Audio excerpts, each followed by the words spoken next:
Pakakasalan kita, 3 taon sa Tianjin. Ano ang susunod? Bumalik ka sa Guang. Iwanan ko sa iyo ang pera. Hindi siya mabuting babae, mahirap ang pamilya at ang paaralan ay libre. Sa edad na 17, nagkaanak siya at ang mga banyaga ay nagdulot ng kahirapan sa kanyang mga magulang. Hindi ito ang aking pinakamainam na kapalaran. Mag-aasawa ako sa South America. Mali ang pagkakaintindi ko. Ikaw ang dapat na maghanap sa kanya.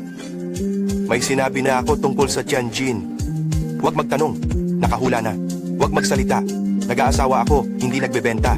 Kailangan mo akong bigyan ng salita. Tungkol sa mga bagay na ginawa ko, sino ang may kasalanan? 每人回到500， Hindi ko sinasadya. Nag-iisip ako ng mga bagay. Simula ngayon, ikaw ang magiging limitasyon ko. Isang beses sa isang buwan.